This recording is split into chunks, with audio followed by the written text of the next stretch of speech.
भाई और बहनों, गुरुदेव भगवान के विशेष आशीर्वाद से, उनकी विशेष रजा से ही इस कलयुग की बिचली पीढ़ी में साध संगतियां प्रारंभ होती हैं, शुरू होती हैं। अन्यथा भाई और बहनों, ये साध संगतियां आज से पहले नहीं थी, क्योंकि आज से पहले सोशल मीडिया नहीं थी। ना त्रेता में साध संगतियां हुआ करती थी, ना द्वापर में हुआ करती थी, ना सतयुग में हुआ करती थी। क्योंकि उन तीनों युगों में आप और हमें ऑलरेडी इतने सुख प्राप्त होते हैं, हमारे पास में इतना भक्ति धन जमा होता है कि हम साधु संतों को विशेष आदर सम्मान से तो लेते हैं, परंतु आत्मिक दृष्टि से हम उनको विशेष महत्व नहीं देते। क्योंकि उन युगों में कोई भी आत्मा अपना आत्म कल्याण करवाना ही नहीं चाहती। उन्हें यह पृथ्वी लोक ही स्वर्ग जैसा दिखाई देता है। उनमें पूर्व जन्म की भक्ति से कुछ सिद्धियां भी होती हैं, जिस कारण से उनके कार्य ऑटोमेटिक स्वयं सिद्ध होते रहते थे। क्योंकि परमात्मा का विधान है कि धर्म तो धसके नहीं, धसके तीनों लोक, और खैर आयत में खैर है कीजिए आत्मपोष। वो आत्माएं भक्ति भाव से युक्त होती थी, पूर्व जन्म की बैटरी चार्ज होती थी, और फिर साधु संत महात्मा उस समय जो परमात्मा की तलाश में निकले हुए होते थे, वो भी भक्ति युक्त होते थे। उनके आशीर्वाद से भी तुरंत उनको लाभ मिल जाते थे, राहत प्राप्त हो जाती थी, जिस कारण से वो पूर्ण संत कौन है, आधा अधूरा संत कौन है, पहचान नहीं कर पाती थी। ऊपर से गीता जी, चारों वेद, 18 पुराण, 6 शास्त्र ये लिपिबद्ध नहीं थे, आम व्यक्ति की पहुंच से बहुत दूर थे। केवल एक वर्ण विशेष ही इनको पढ़ने का अधिकार समझा करता था, जिसको ब्राह्मण वर्ण कहते हैं। आम व्यक्ति को तो शिक्षा ग्रहण करने तक का भी अधिकार नहीं था, जिस कारण से जैसा जिसने बता दिया अध्यात्म के बारे में, भक्ति के बारे में, वैसा ही लोगों ने स्वीकार कर लिया। और परमात्मा उन युगों में ज्यादा दबाव भी नहीं दिया करते थे, आत्मा को ज्यादा प्रेशर भी नहीं दिया करते थे, जितना आज परमेश्वर बार बार हमें भक्ति के लिए कह रहे हैं। आंखों में आंसू भर भर के हमारे से प्रार्थनाएं कर रहे हैं, क्योंकि मालिक को पता था कि ये आत्माएं नहीं मानने वाली हैं। अभी वो ठीक का समय नहीं है जो कलयुग की बिचली पीढ़ी का निश्चित किया हुआ था। और यह समय परमात्मा ने इसीलिए निश्चित किया था कि इनके पास में जितनी भी भक्ति कमाई है, इन 3 युगों में खा लेंगे, खर्च कर लेंगे, और जब चौथा युग कलयुग आएगा तो धीरे धीरे इनकी बैटरी डिस्चार्ज होना शुरू हो जाएगी। और जब इस आत्मा के पुण्य समाप्त होते हैं और जब पाप कर्म उजागर होते हैं, तो पाप कर्मों के कारण फिर उसके ऊपर संकट आएंगे, दुख आएंगे, परेशानियां आएंगी, रोजी रोटी तक के लाले पड़ जाएंगे। उस समय फिर ये आत्मा परमात्मा को याद करेगी। उस समय इस आत्मा को परमात्मा की खोज शुरू होती है। तब इसे आवश्यकता महसूस होगी कि भक्ति करनी चाहिए, भक्ति करनी चाहिए। हे भगवान तुम कहाँ हो, हे परमात्मा तुम कहाँ हो। और ये आत्मा दर दर भटकेगी परमात्मा के लिए, क्योंकि आत्मा को इस बात का आभास होता है कि सुखी केवल परमात्मा ही कर सकता है।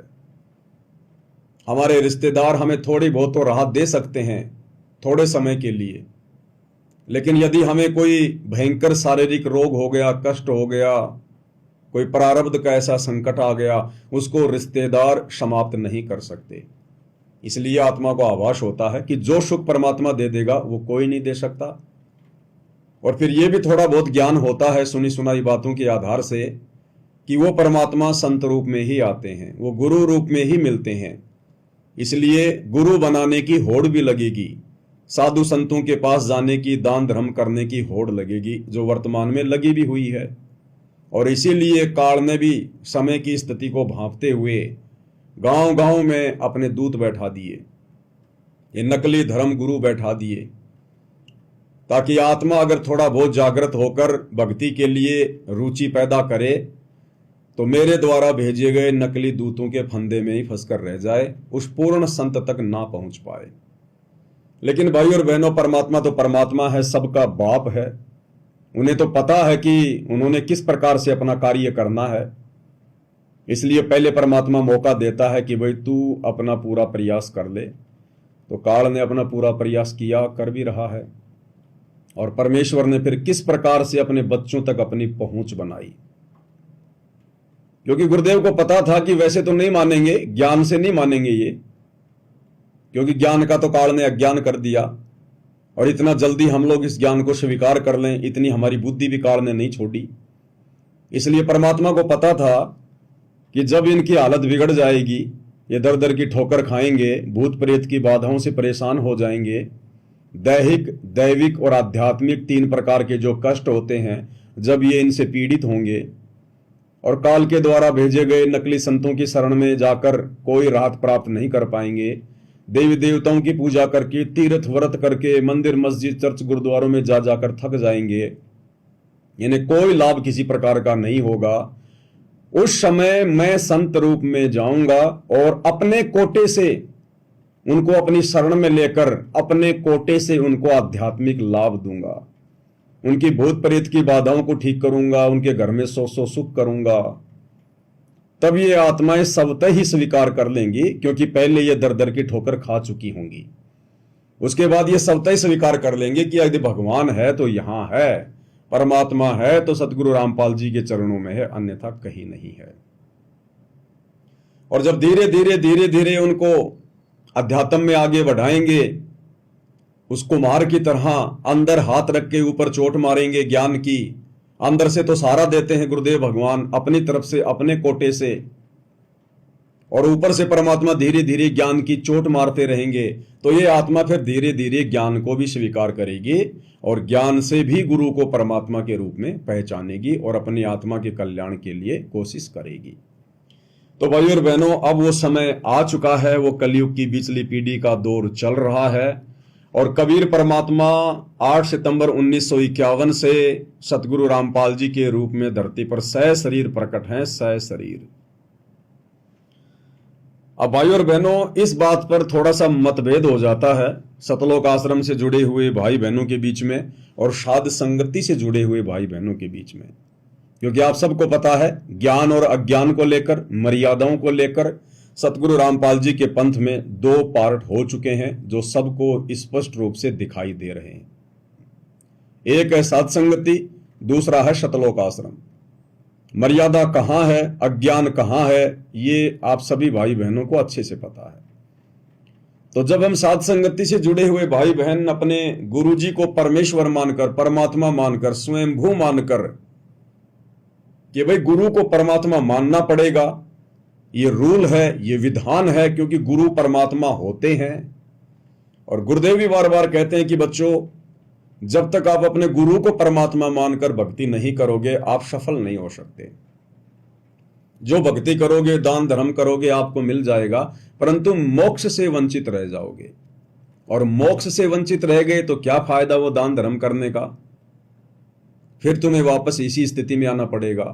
तो अंततः तुमने गुरु को परमात्मा मानना ही पड़ेगा, चाहे इस जन्म में मान लो या चाहे अन्य किसी युग में, किसी जन्म में जब तुम्हारा दाव लग जाए तो उस समय देख लेना। विधि यही है, प्रोसीजर यही है सतलोक जाने की।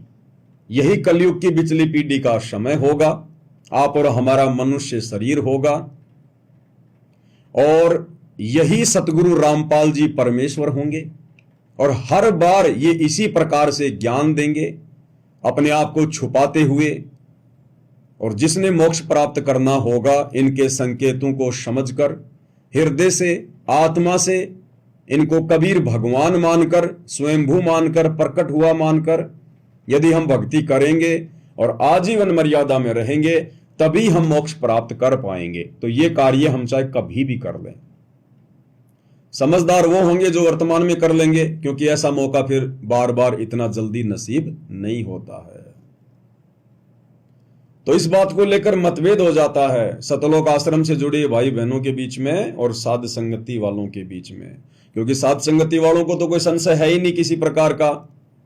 हमें तो हृदय से इस बात का आभास हो चुका है कि एकमात्र परमेश्वर, सारी सृष्टि के सर्जनहार, सबका भरण पोषण करने वाले, सबके कार्य सिद्ध करने वाले, उनके कर्मों अनुसार, उनके प्रारब्ध अनुसार केवल सतगुरु रामपाल जी ही हैं।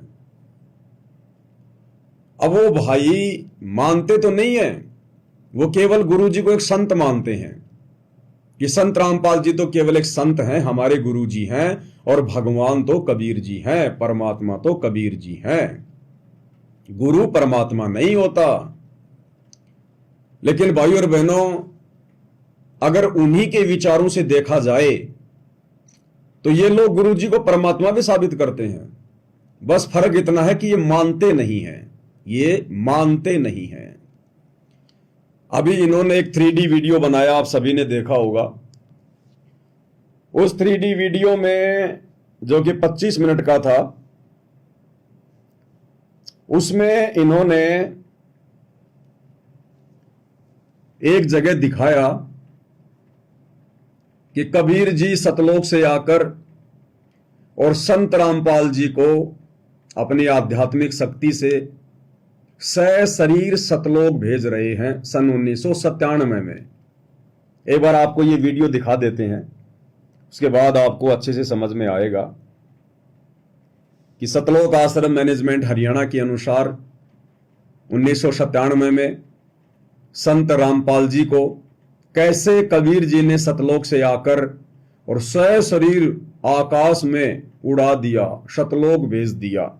एक बार देख लीजिए ताकि विश्वास हो जाए। प्रकार कबीर परमात्मा संत रामपाल जी महाराज जी को सहशरीर सतलोक भेज देते हैं। इस प्रकार कबीर परमात्मा संत रामपाल जी महाराज जी को सहशरीर सतलोक भेज देते हैं और स्वयं सर्व सृष्टि रचनहार कबीर परमात्मा संत रामपाल जी महाराज जी के रूप में संपूर्ण संसार का उद्धार करने के उद्देश्य से इस पवित्र मिशन पर निकल पड़ते हैं।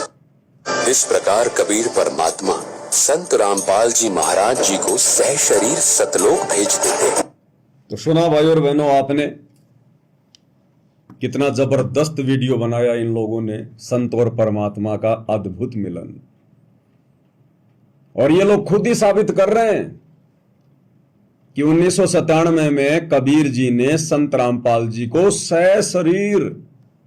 सशरीर सतलोक भेज दिया। और हम कह रहे हैं कि सतगुरु रामपाल जी 8 सितंबर 1951 को सशरीर आए थे, ये नहीं मानते।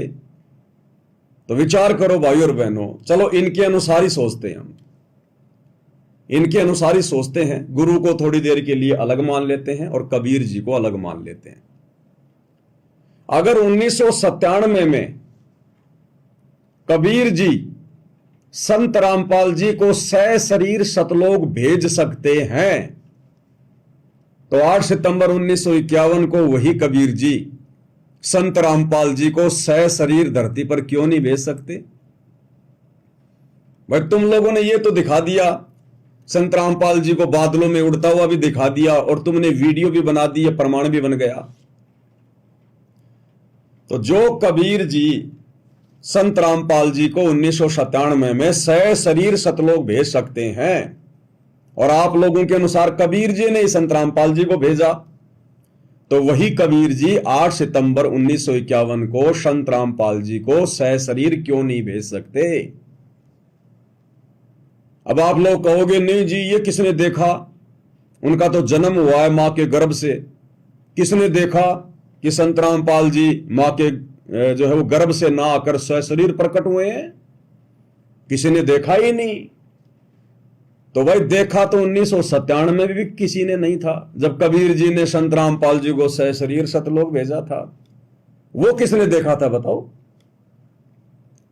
अगर 8 सितंबर 1951 को किसी ने संत रामपाल जी को धरती पर सशरीर आते हुए नहीं देखा, अगर इसी आधार से आप लोग कह रहे हो कि हम नहीं मानेंगे क्योंकि किसी ने देखा ही नहीं उनको सशरीर आते हुए, तो 1997 में आप लोगों के अनुसार कबीर जी ने संत रामपाल जी को सह शरीर सतलोक भेजा, वो किसने देखा? फिर वो क्यों मान रहे हो आप लोग? वो क्यों मान लिया आप लोगों ने ये वीडियो देख के? तो भाइयों और बहनों, इन आत्माओं से ही परमात्मा ये साबित करवा रहे हैं कि संत रामपाल जी स्वयं कबीर परमेश्वर हैं और सह शरीर सतलोक से चलकर 8 सितंबर 1951 को धरती पर प्रकट हुए हैं। फर्क इतना है कि ये आत्माएं जो सतलोक आश्रमों से जुड़ी हुई हैं, ये अपने गुरु को कबीर जी नहीं मानती, जिस कारण से ये थोड़ा सा विचलित हैं, भ्रमित हैं। और भाइयों और बहनों, छोटी मोटी गलती नहीं है कोई, यही एकमात्र वो गलती है जिस गलती को बार बार दोहराने के कारण आप और हम सभी भाई बहन असंख्य युगों से इस परमेश्वर की शरण ग्रहण करने के बावजूद भी मोक्ष प्राप्त नहीं कर पा रहे, क्योंकि हमने कभी भी गुरु रूप में आए हुए कबीर जी को परमात्मा नहीं माना। और इतिहास उठा के देख लो भाइयों और बहनों, सतयुग से लेकर इस परमात्मा ने कभी किसी को नहीं भेजा। ये परमात्मा स्वयं ही सतलोक से अवतरित होते हैं और हर युग में ये परमात्मा गुरु की भूमिका करते हैं, सतगुरु की भूमिका करते हैं, एक संत की भूमिका करते हैं।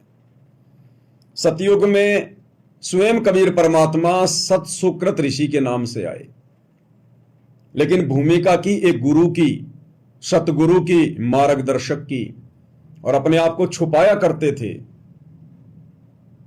अगर डायरेक्ट कह दें कि मैं परमात्मा हूं, मैं भगवान हूं, तो कोई भी स्वीकार ना करे, कोई ज्ञान भी सुनना पसंद ना करे। इसलिए मजबूरीवश, और दूसरा वो ठीक का समय नहीं होता, जिस कारण से परमेश्वर आत्माओं के हृदय में भक्ति की ज्योत जलाते हैं और गुरु रूप में आकर ज्ञान देते हैं। जिस कारण से सतयुग के प्राणियों ने यह नहीं माना कि ये जो सतसुकृत है, जो गुरु रूप में आया हुआ है, ये परमात्मा हो सकता है, भगवान हो सकता है। भगवान फिर भी हमने ब्रह्मा विष्णु महेश को ही माना। फिर त्रेता युग में वही कबीर परमात्मा मुनिंदर ऋषि के नाम से आए और एक गुरु बनकर, एक संत बनकर, सतगुरु बनकर अपना तत्व ज्ञान प्रचार किया। लेकिन त्रेता युग में भी किसी ने उनको परमात्मा के रूप में स्वीकार नहीं किया, एक अच्छा मार्गदर्शक मानकर कि ज्ञान अच्छा देता है, इससे नाम लेने के बाद में फायदे हो जाते हैं, लाभ होते हैं, लेकिन परमात्मा नहीं माना और मोक्ष से वंचित रहे। यही गलती द्वापर में आत्माओं ने की, जब ये कबीर भगवान करुणामय ऋषि के नाम से आए, संत रूप में, सतगुरु रूप में अपना ज्ञान देने लगे। उस समय भी किसी ने इनको परमेश्वर के रूप में स्वीकार नहीं किया। ब्रह्मा विष्णु महेश को ही परमात्मा, परमेश्वर, भगवान, गोविंद मानते रहे और इनको केवल एक संत समझकर, एक ऋषि समझकर, एक गुरु समझकर छोड़ दिया और मोक्ष से वंचित रहे। और यही गलती भाइयों और बहनों हमने कलयुग की प्रथम पीढ़ी में, आज से लगभग 650 साल के आसपास, यही कबीर परमात्मा सतगुरु रामपाल जी जब गुरु रूप में आए, हमने इनको परमात्मा के रूप में स्वीकार नहीं किया। सबसे बड़ी गलती हमारी यही रही, जबकि उस समय आप और हम आत्माएं इतनी विकारी नहीं थी। हम बड़े विश्वासी भी थे, निर्विकार भी थे, हमारी सोच भी अच्छी थी, हमारा हृदय भी साफ था, आत्मा भी निर्मल थी, हमारे पास में भक्ति कमाई भी थी। लेकिन कबीर जी को केवल एक संत मान लिया, एक गुरु मान लिया, एक जो है कवि मान लिया, परमात्मा नहीं मान पाए और मोक्ष से वंचित रहे। फिर वही कबीर परमात्मा आज से 300 साल पहले आदरणीय गरीबदास जी के रूप में आए और वही तत्व ज्ञान, वही अमर ज्ञान, वही सौ सुख उन्होंने उस समय की आत्माओं को दिया। परंतु फिर वही गलती हमने कर दी, घर का जोगी जोगना, बाहर का जोगी सिद्ध। हम उनको गुरु रूप में ही स्वीकार करते रहे, परमात्मा नहीं माने। और यदि उन्होंने कोशिश की कभी अपने आप को इस प्रकार से जाहिर करने की, तो लोगों ने उनको बावड़िया कहना शुरू कर दिया। बावड़िया। परमात्मा कहते हैं, जीव जो ना सत्संग में आया, जीव जो ना सत्संग में आया, भेद ना उसे भजन का पाया, भेद ना उसे भजन का पाया। गरीबदास जी को भी बावड़ा बताया, बंदी छोड़ को भी बावड़ा बताया।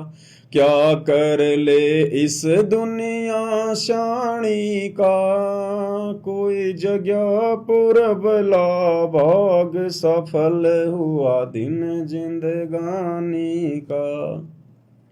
हमने उस कबीर भगवान को, सारी सृष्टि के मालिक को, जो कि एक भगत की भूमिका कर रहे थे, गरीबदास जी को हमने केवल एक अपने जैसा इंसान मान लिया, जीव मान लिया। अन्यथा इतना बड़ा ग्रंथ लिखकर चले गए, चारों वेदों को मिलाकर भी इतने श्लोक नहीं है जितने अकेले उनके सदग्रंथ साहिब में 24,000 वाणियां। आज उसी ज्ञान को आधार बनाकर तो गुरुदेव हमें ज्ञान दे रहे हैं, लेकिन किसी ने भी उनको परमात्मा के रूप में स्वीकार नहीं किया, और जो गलती हम पहले करते आ रहे थे उसी गलती को दोहराया, मोक्ष से वंचित रह गए। एक दो आत्माएं गुरुदेव भगवान बताते हैं उन्होंने दृढ़ता से भक्ति की। गरीबदास जी के वो बहुत निकट थे, उनके अच्छे भगत थे विशेष, संतोष दास और बनखंडी दास, लेकिन उनका भी उद्धार नहीं हो पाया, उनका भी पूर्ण मोक्ष नहीं हो पाया, क्योंकि कहीं न कहीं उनमें भी वो कच्चापन था। अब इस कलयुग की पिछली पीढ़ी में परमात्मा ने हमें लास्ट एंड फाइनल मौका फिर से दिया है। हमारी तमाम गलतियों को नजरअंदाज करते हुए गुरुदेव भगवान फिर से नजर निहाल हुए, एक फिर से चांस दिया, मौका दिया। आज से पहले हम क्यों स्वीकार नहीं कर पाए, क्या कारण थे? वो सभी कमियां गुरुदेव भगवान ने दूर कर दी। आज से पहले हम शिक्षित नहीं थे, गुरुदेव ने हमारे को शिक्षित कर दिया। आज से पहले ये धर्म ग्रंथ अन्य भाषाओं में ट्रांसलेट नहीं थे, आज गुरुदेव भगवान ने संस्कृत के अलावा हर देश की हर भाषा में आप चाहो तो किसी भी देश के ग्रंथ को पढ़ सकते हो। आज से पहले सोशल मीडिया नहीं थी, यातायात के साधन नहीं थे, कोई पुस्तक वगैरह छपवाने का माध्यम नहीं था। आज भगवान ने सोशल मीडिया दे दी, प्रिंटिंग प्रेस दे दी, मशीनें दे दी, हर प्रकार से गुरुदेव ने सारी कमियों को पूरा कर दिया। अब इस कलयुग की पिछली पीढ़ी में भी यदि हम वही गलती करेंगे जो गलती हम सतयुग से करते आ रहे हैं, युगों युगों से करते आ रहे हैं, तो गुरुदेव भगवान कहते हैं धिक्कार है फिर उस भगत को और उसकी जननी को, उसकी मां को भी धिक्कार है। फिर उसने किसको जन्म दे दिया? गुरुदेव भगवान कहते हैं या तो जननी संत जन यानी भगत को पैदा करे, के दाता के सूर, दाता यानी दानी, सूर यानी सूरवीर, या तो जननी भगत को जन्म दे, या दानी को या सूरवीर को, नहीं तो रह ले बांझड़ी क्यों व्यर्थ गवावे नूर। इससे अच्छा तो वो बांझड़ी रह ले। अगर वो अपनी कोख से, अपने गर्भ से भगत पैदा नहीं करती है, दानी आत्मा पैदा नहीं करती है, या सूरवीर को पैदा नहीं करती है, तो गुरुदेव ने कहा कि उसका बच्चे पैदा करना व्यर्थ है। फिर तो कुतिया भी बच्चे पैदा कर रही है, सूरी भी बच्चे पैदा कर रही है, कर करके छोड़ देती है, खाते पीते हैं, मर जाते हैं। और फिर गुरुदेव ने बताया कि मां ने संत पैदा कर दिया, भगत पैदा कर दिया, सूरवीर पैदा कर दिया, और उसके बावजूद यदि वो अपनी गलती से मोक्ष से वंचित रह जाता है तो फिर उस जननी का कोई दोष नहीं है, उस जननी का फिर कोई दोष नहीं है। फिर तो उस भगत के भाई अपने संस्कार, जो इस कलयुग की पिछली पीढ़ी में भी मोक्ष जैसे गोल्डन चांस को चूक गया। इसलिए गुरुदेव कहते हैं सकल पदार्थ है जग माही और भाग बिना नर पावत नाई। और भाई और बहनों, इतनी आसानी से भगवान मिलता भी नहीं है। गुरुदेव ने बताया आज इस पृथ्वी पर जितने भी मनुष्य शरीरधारी स्त्री या पुरुष हैं, ये सभी विशेष आत्मा है, परमात्मा की विशेष।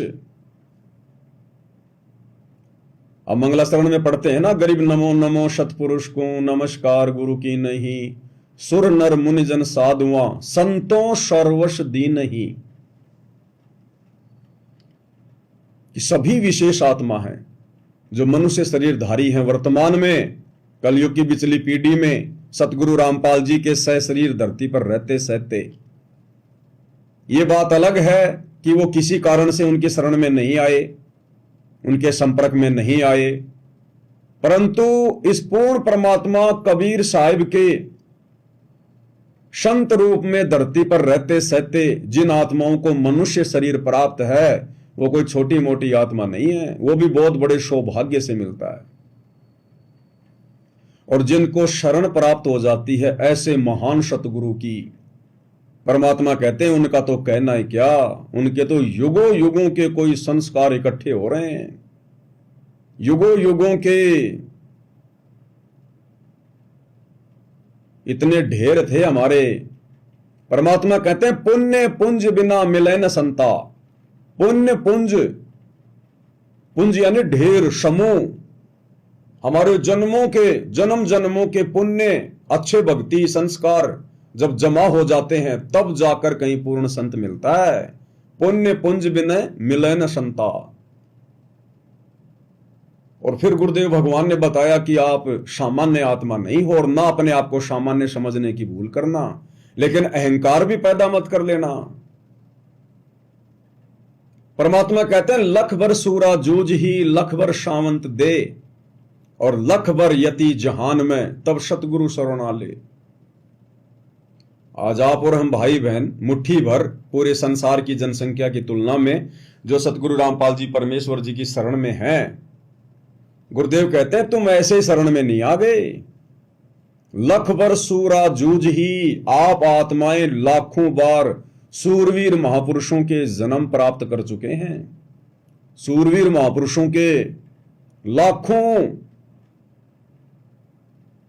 तब जाकर ये परमात्मा ऐसी आत्माओं को अपनी शरण में लेता है।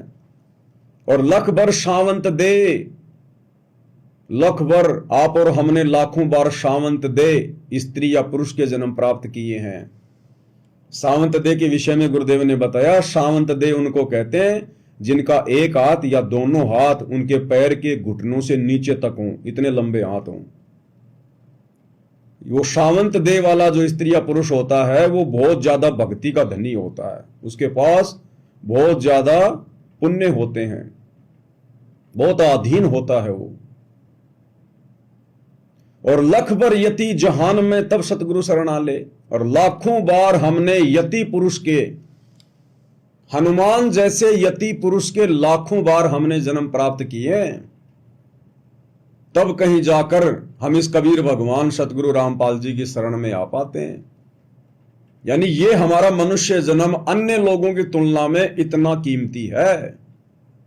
अन्य लोगों को तो केवल उनके संस्कार आधार से मनुष्य जन्म मिल रहा है, आप और हमें जो मनुष्य जन्म मिला है फिर सतगुरु की शरण मिली है, ये सामान्य बात नहीं है। आप और हमारे लाखों जन्म हनुमान जी के हो चुके हैं, हनुमान जी से भी बड़े बड़े यति पुरुषों के, क्योंकि हनुमान जी तो त्रेता में हुए, सतयुग में तो उनसे बड़े बड़े महापुरुष थे जो यति भी थे। हमें गुरुदेव भगवान क्या कहते हैं, तेरे 18 करोड़ राम हो जालिए जीत जीत के जंग ने। और संध्या आरती में भी हम पढ़ते हैं कि भाई इतने राम होके जा लिए, इतने श्री कृष्ण होके जा लिए, इतनी राधा होके जा ली। तो एक शब्द में गुरुदेव कहते हैं ना, तेरे 18 करोड़ राम हो जा लिए जीत जीत के जंग ने। जब 18 करोड़ राम हो चुके हैं, वैसे तो अरबों खरबों नील संग पदम हो चुके हैं, कोई गिनती नहीं है। ये पता नहीं परमात्मा कौन कौन से जन्मों की, कौन कौन से युगों की और कितने युगों को मिलाकर और कब से परमात्मा काउंट करके बता रहे हैं। बाकी तो अरबों खरबों शंख नील पदम गिनती नहीं, इतने रामकृष्ण हो चुके हैं, जा चुके हैं। तो जैसा कि शब्द में कहा गया है, तेरे 18 करोड़ राम हो जा लिए जीत जीत के जंग ने। तो 18 करोड़ हनुमान भी तो हुए हैं, क्योंकि हर बार एक राम आता है तो एक हनुमान भी आता है। तो 18 करोड़ हनुमान भी तो हो चुके हैं, और हर बार आत्माएं चेंज हो के आती हैं।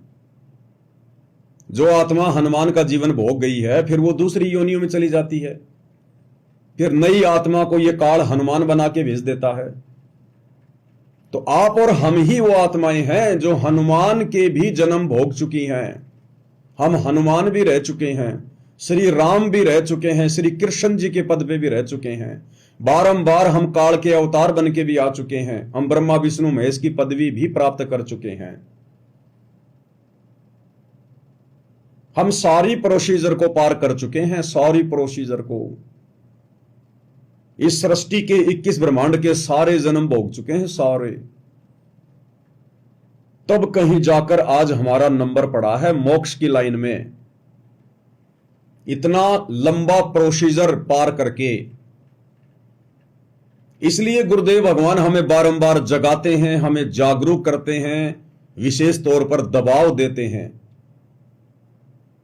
कि पुण्यात्माओं, ये मौका मत चुको, तुम्हारा बिल्ली का भाग का छिक्का टूटा है, समझा है तो सिर धर पांव, भौर नहीं रे ऐसा दाव। तुम ये मत देखो कि मैं गरीब हूं, मेरे पास कोई ठीक ठाक रोजगार भी नहीं है, मेरे बच्चे भी अच्छी स्कूल में नहीं पढ़ते हैं, मेरे घर में वो भौतिक सुख सुविधा भी नहीं है जो एक आम व्यक्ति के घर में होनी चाहिए। गुरुदेव कहते हैं इन चीजों की तरफ मत देखो, इन चीजों का कोई लेना देना नहीं है। अगर देना होगा तो परमात्मा चुटकी में दे देगा, चुटकी में। लेकिन ये तो काल की बेड़ियां हैं, काल की बेड़ियां। भक्ति कर ही नहीं पाएंगे हम। ये चीजें तो परमात्मा ने जानबूझकर आप और हमारे जीवन से हटाई हैं, डिलीट की हैं,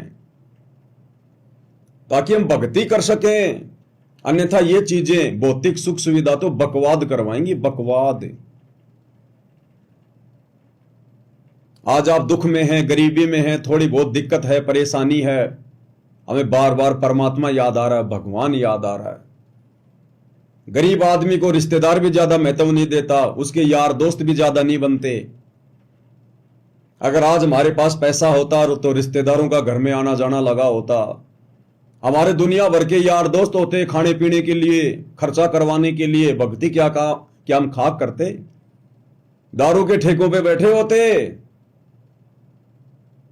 वो यार दोस्त जबरदस्ती इंजेक्शन लगाते, अरे भाई सरपंच का चुनाव आ रहा, अब की बार तो तू पक्का बनेगा, और देख तेरा यार अभी जिंदा है, तेरे लिए जी जान हाजिर है। चढ़ा के उसको बांस पे और सरपंच के फार्म भरवा देंगे, पार्षद के फार्म भरवा देंगे, विधायक के फार्म भरवा देंगे। उनको पता है कि इसके पास धन है, पैसा है, अच्छा लुटाएगा, 2-3 महीने बढ़िया खाएंगे पिएंगे, घूमेंगे इसकी गाड़ी में। आज आपका बेटा कोई अच्छी नौकरी में होता, या तो आप खुद अहंकार में, अभिमान में फूला नहीं समाते, या वो बेटा फिर आपके ऊपर काल बन के बैठ जाता, वो आपको भक्ति नहीं करने देता कि पापा जी आप क्या कर रहे हो, आप कौन सी दुनिया में जी रहे हो, ये साइंस का जमाना है, कहां आप बाबाओं के चक्कर में पड़ गए। वो आपको भक्ति नहीं करने देता। तो भाई और बहनों, जानबूझकर गुरुदेव भगवान ने आप और हम आत्माओं पर विशेष रजा बख्शी, मेहर बख्शी कि हमें हैंड टू माउथ वाली स्थिति में रखा हुआ है, जो हम भक्ति कर पा रहे हैं। हमारे संपर्क भी ज्यादा लोगों से नहीं है, अगर थे तो इस ज्ञान को समझकर हमने खुद ब खुद कम कर लिए कि दुनिया से ती दोस्ती, पड़े भजन में भंग, एका एकी राम से या साधु के संग। तो भाई और बहनों, ये तो आप और हमारे ऊपर एक विशेष रजा, एक मेहर है गुरुदेव की, जो हम इतने धनवान नहीं हैं, पैसे वाले नहीं हैं, हमारे संपर्क राजनेताओं से नहीं है, मंत्रियों से नहीं है, बड़े बड़े लोगों से नहीं है। ये गुरुदेव की विशेष मेहर, विशेष रजा।